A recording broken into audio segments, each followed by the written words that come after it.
press the bell icon on the YouTube app and never miss another update. Okay, my dear students, the short break, let us stop, let us start what is that remaining concept. Thereby we can end up what adsorption today itself, and we can move on to the next concept of this chapter, that is nothing but catalysis. In next class or possible I will start today itself. Okay na? Yes, now what is that? We discussed the Freundlich adsorption isotherm, which is applicable or which well explain the concept of extent of adsorption at lower pressure and not applicable or not suitable, so suitable for at higher pressure. Okay, now this Langmuir adsorption isotherm, Langmuir adsorption isotherm. Actually, it is not there in your NCERT textbook, but it is important. That's why I am discussing this one. In the year 1916, Langmuir derived an expression based on the following theoretical observations. Based on the following theoretical observation or following theoretical consideration. So, Freundlich adsorption isotherm was result of experimental observation, whereas this Langmuir adsorption isotherm is on the basis of theoretical observations. So, what observation Langmuir made to derive an expression to explain the extent of adsorption at various pressure, right?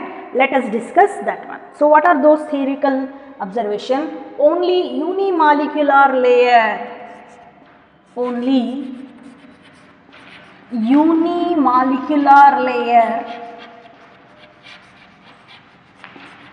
is formed during adsorption.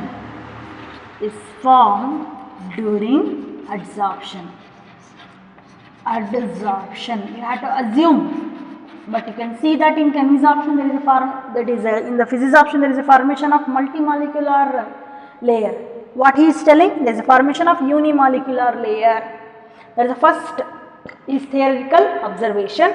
The second one, the adsorbed layer is uniform. The adsorbed layer is uniform throughout. The surface of adsorbent. This was the second observation, or you can say his assumption with reference to the the adsorption. What is that? The adsorbed layer, that means to say the adsorbate will form a uniform layer throughout the surface of the adsorbent. Next, there is no interaction between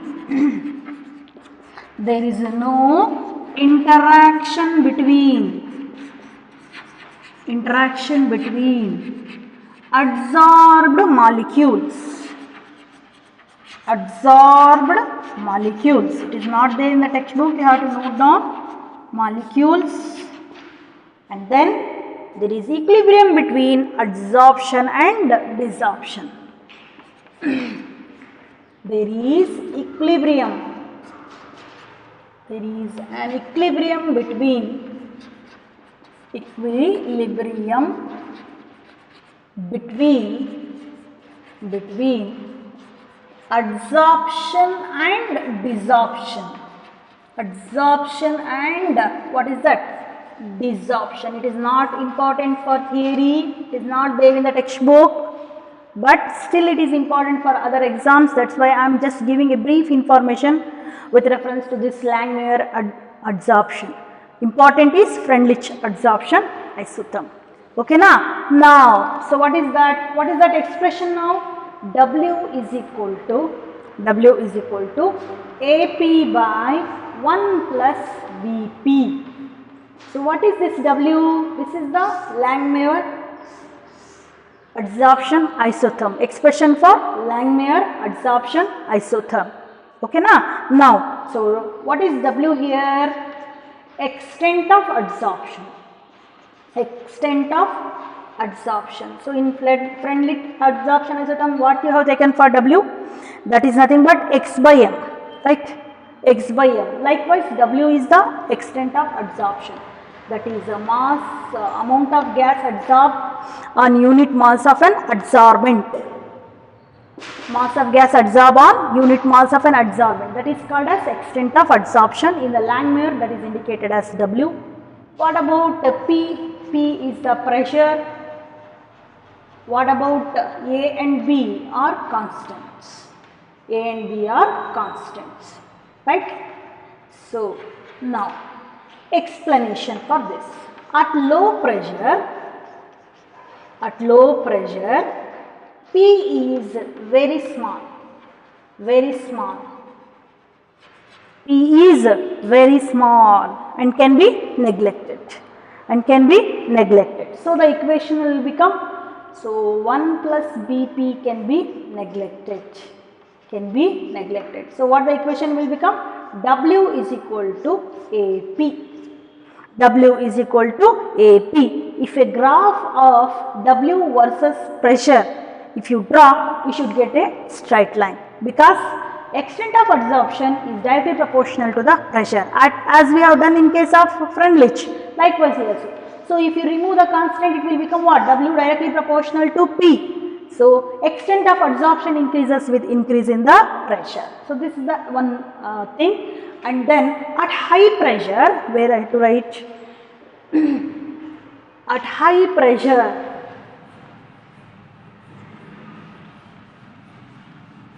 P is large.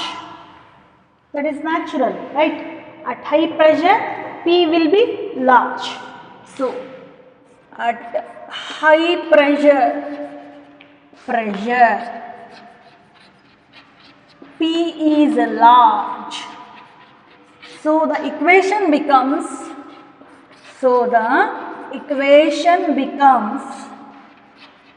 or the expression becomes, not equation, that is, expression becomes, so what is that expression?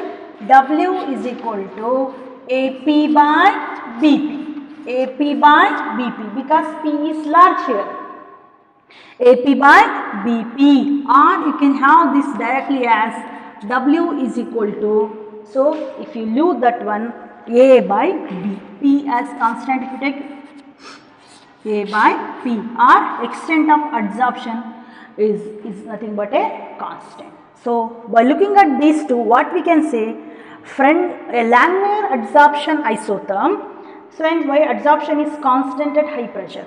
This explains why adsorption, this is important point, this explains why adsorption, that is the W is constant, extent of adsorption is constant at high pressure, Okay, so that means to say it has become the merit of this Langmuir adsorption isotherm over the Freundlich adsorption isotherm, because that is explained only at low pressure, well explained at very low pressure, but it is explaining at both low pressure as well as the high pressure. But the thing is that it is not an experimental thing, it is the theoretical concept, and also it is applicable only for the unimolecular layer. It is not applicable for multimolecular layers. So that's why that has become the limitations of what? Langmuir adsorption isotherm. Okay, so with that, so that is the story of the adsorption isotherms. With that, let us move on to the one more important concept. So that is adsorption from solutions. Adsorption from solutions. Absorptions from solutions. So till now what we have discussed is nothing but the absorption of gases on the solid surface, right? Now we are going to discuss absorption from the solution. How a solute is being absorbed from the solution, that we are going to discuss. For that I am going to take one example of acetic acid solution. If you are taking a suitable concentration of acetic acid solution in a container, its concentration or amount is known to you. What is this?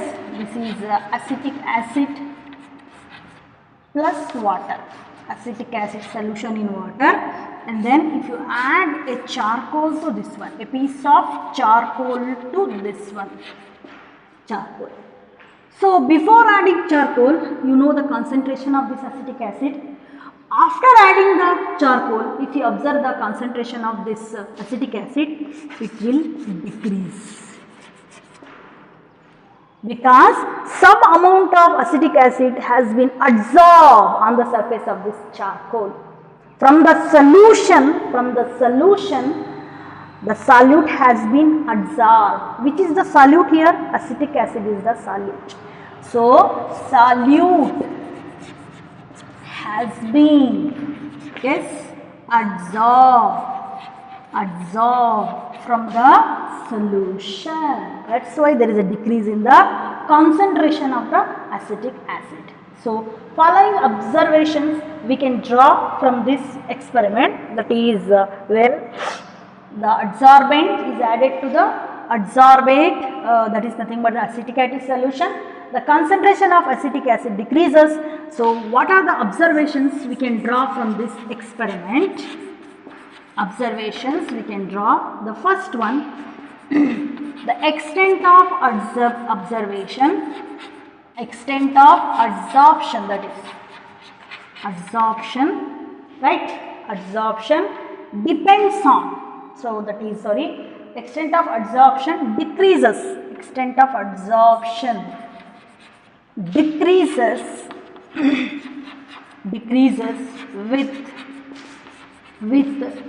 the increase in temperature, with the increase in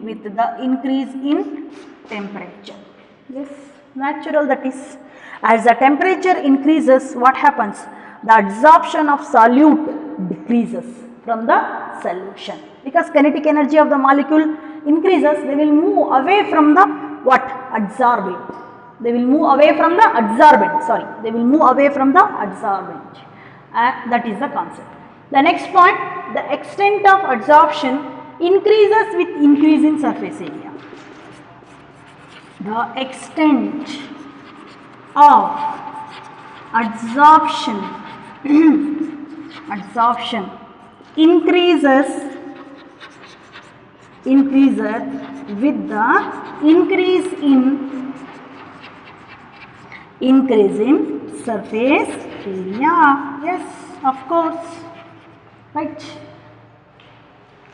Surface area increases means absorption increases because of the availability of more surface.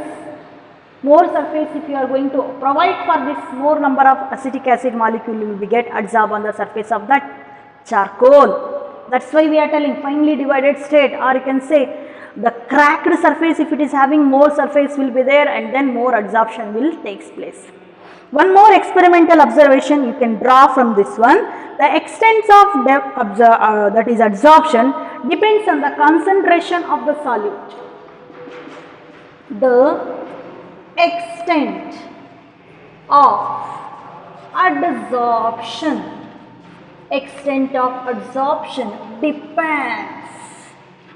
depends on the concentration of solute in the solution. Solute means what is that? Adsorbate, right? In the solution. Yes, its concentration increases means absorption also increases. The last one, the last point observation, the extent of absorption depends upon Adsorption depends on nature of adsorbate and adsorbent. So these are the experimental facts, or you can say the observation what we can draw from the adsorption from the solutions. That is, extent of adsorption decreases with the increase in temperature. Then the extent of adsorption increases with the increase in the surface area. Then the extent of adsorption depends on the concentration of solute, that is nothing but adsorbate in the solution. Finally, the extent of adsorption also depends on the nature of adsorbate and adsorbent. What type of adsorbate you have taken, what type of adsorbent you have taken, whether it is having whether it is easily liquefiable or whether it's easily soluble. Dissolution is also very important. And then if you take the adsorbent, whether it is having the cracked surface or whether it is having a smooth surface, right? So if it is having cracked surface, more surface area will be available, more will be the adsorption. So by having all these points, we can write the Freundlich adsorption isotherm for this what is that, absorption of solute from the solutions, that is x by m is equal to log Kc. Okay, so log, so before applying log, I had to write the normal expression, right? Sorry, K into C to the power 1 by n. Look at the expression. Just I will write that normal Freundlich adsorption isotherm also, that is x by m is equal to what? Kp to the power 1 by 1. If you are considering the pressure, we are considering what here? Concentration. Don't get confused. As general Freundlich, right? Freundlich adsorption isotherm, you have to write this one only. But if I specify that by considering the concentration, means you have to write this one, right? So what is x by m? Again, extent of adsorption. What is K is a constant. What about C? C is the equilibrium concentration.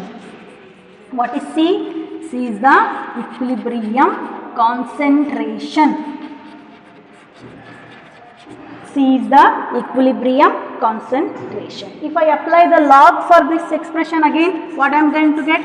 Log x by m is equal to, yes, log K plus 1 by n into log C. Only the change is this one. In place of log P, we are taking log C. So now, so which is the intercept, which is the slope here? Once again, slope is same. What is the slope? Slope is equal to 1 by n. By comparing with the y is equal to mx plus c. It is mx, it is c. What is the intercept? Intercept is nothing but your, again the same, that is log k. Then, so you should get a straight line. So for this isotherm, but where we can plot the graph by taking extent of adsorption on the x-axis and log C, that is the concentration on the x-axis. This is on the y-axis, this is on the x-axis. There should be a straight line. What is the meaning of that? So just simply I will draw that one. It is not there, again in the book graph is not there. If you write this much, that is more than enough for the adsorption from solution. This is enough. Okay. So there, if you draw a graph, so what is that? I will take this one as log x by m. There is no change. It is y-axis. Similarly, it is log c, that is on the x-axis. What we are going to get? Again, we are going just extrapolation. I am going to write just to get a straight line. A straight line. So here you are going to get the value of that. What is the thing? But your slope. This angle tan theta, slope will be, yes, 1 by n, and intercept will be, what is the intercept here? So that is log k. So it, then only we can say that the Freundlich adsorption isotherm holds good for this concentration expression also. Is that clear? So again you can verify this one, or you can clarify this one by having the different concentration of this acetic acid solution with a different the amount of charcoal in different vessels, by keeping the volume constant. Volume is constant. Say I am having different vessels now or container. You are having 1 molar concentration, 2 molar concentration, 3 molar concentration, but 10 ml, 10 ml, 10 ml, 10 ml, 10 ml, 10 ml, right? Equal volume of solution are added to equal amount of charcoal. Charcoal is say 1 gram charcoal, 1 gram charcoal, like that if I take, so the adsorption varies because rate of adsorption will be more here, because it is concentration is, we have noted down as the concentration increases, okay, as the concentration increases, the rate of adsorption also increases. Because of that, so you can do this type of experiments also, and you can extrapolate your results by having this adsorption isotherm, and you can plot a graph. That is all about the what? Adsorption from the solution. Let us move on to the last concept of this adsorption, that is applications of adsorption. What is there? You can note down applications. Applications of adsorption. Applications of adsorption. Question may come 1 or 2 marks. Mention any 2 or any 1 application of this adsorption. Okay. So what is that? The first one, the protection, that is the production of high vacuum. Production of high vacuum. What is the meaning of high vacuum or simply vacuum? There should not be any air at all. That type of systems we can create with the help of adsorption. Even the traces of air can be adsorbed by charcoal from a vessel evacuated by vacuum pump to give very high vacuum. So what is the meaning of that? See, if you are taking a system you are having now, so in that if you keep a charcoal, it will absorb even the traces of gases. Thereby you are going to get high vacuum. In the beginning itself I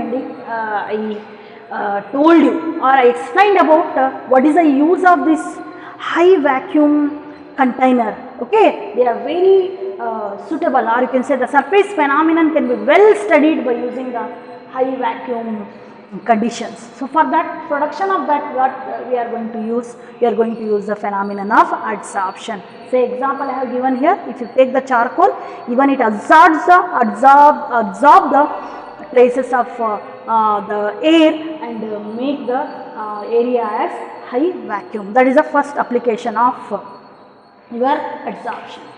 Second one, if you have, in case of this adsorption, we can move on for gas masks.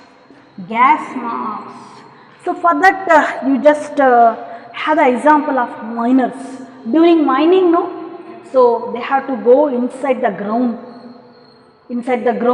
and then they are facing with so many poisonous gases like sulfur dioxide, nitrogen dioxide, all they are poisonous.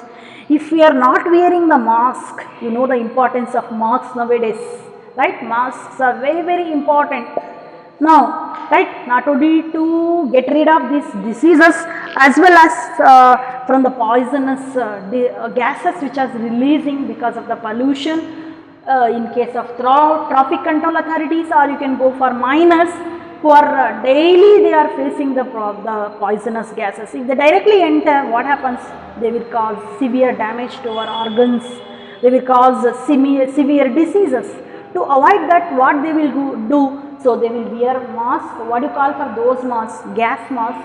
So they consist of animal charcoal, or simply the charcoal, animal charcoal. So which help in the absorption of,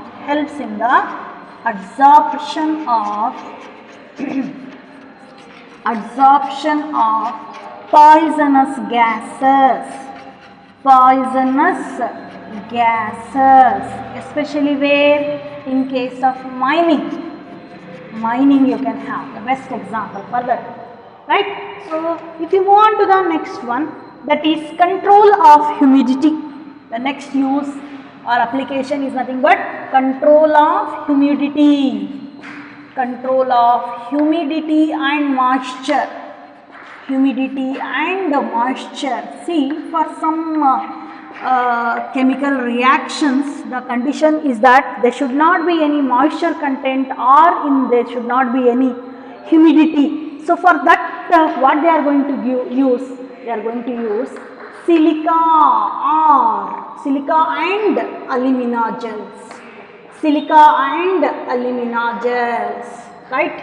What is this silica chemically? SiO2. What is this alumina? Al2O3. These two act as very good adsorbents.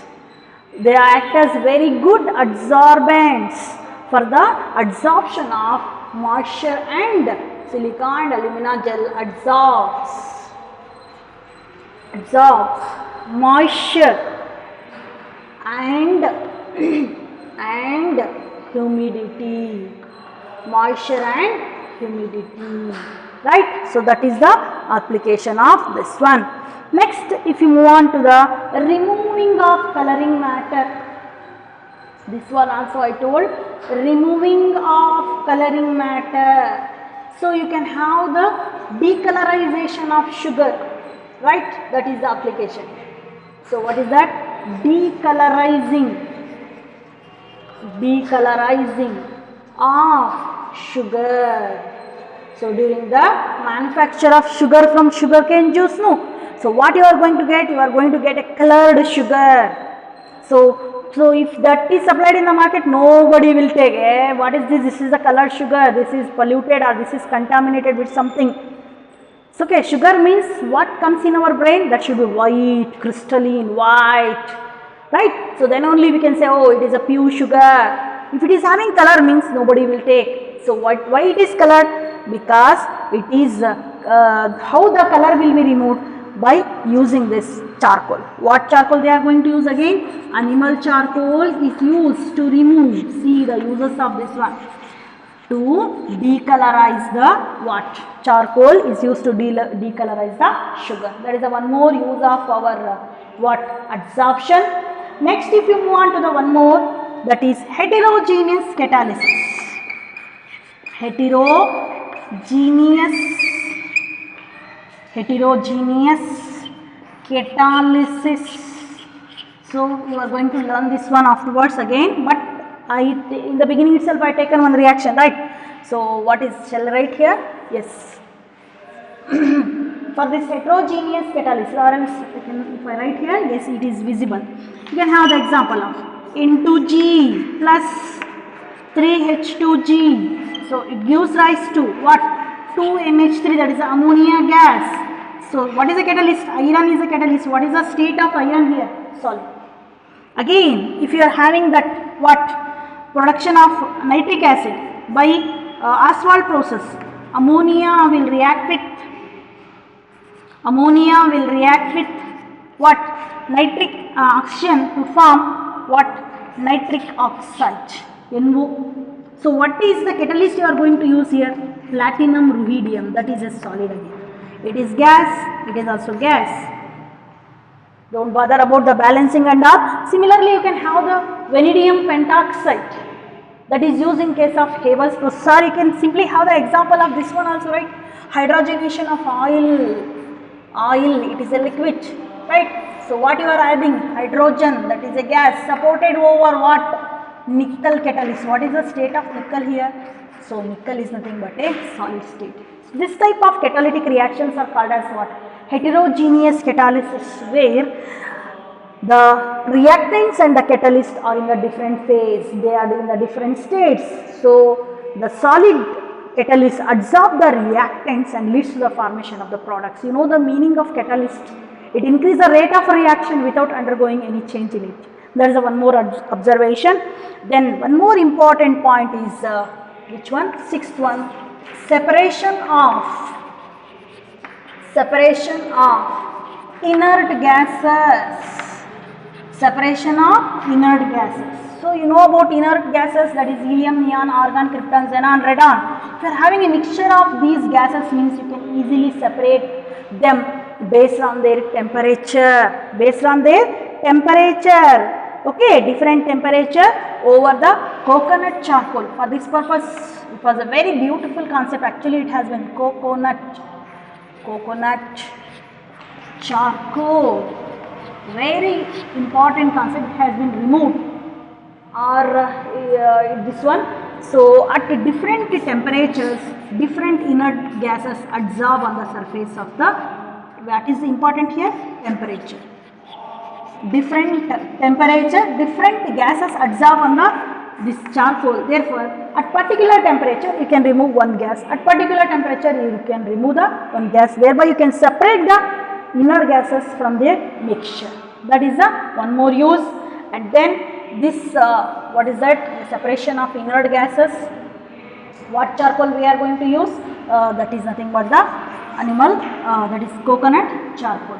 Again, you know, very well know about this froth flotation. Yes, it is used for the separation of sulfide ores, right, concentration of sulfide ores. For that, what you are going to add? You are going to add phenyl or eucalyptus oil, right, phenyl or eucalyptus oil you are going to add. So these sulfide ores will be get low quality sulfide ores can be adsorb on the surface of this phenyl. That is the adsorption. And then also they are used in the treatment of diseases. Treatment of diseases also we are going to apply this adsorption. You know that drugs, they will kill the germs responsible for the diseases. So then the drugs should to be adsorbed on the surface of those particular areas where the germs are present, and that is also what adsorption. Finally, you can have these chromatographic techniques. In case of chromatography also, you are going to use silica or alumina gel for the separation, right. So there silica or alumina gel acts as the what? That acts as the adsorbent and helps in the separation of ions from the water. Softening of hot water also can be done with the process of this adsorption. I think you learn in your first PUC there. Okay, so these are the some of the concepts with reference to that is nothing but your adsorption. In the next class, we are going to discuss the remaining concepts, that is nothing but catalysis, and one more is there at the end, that is colloids. Okay, thank you.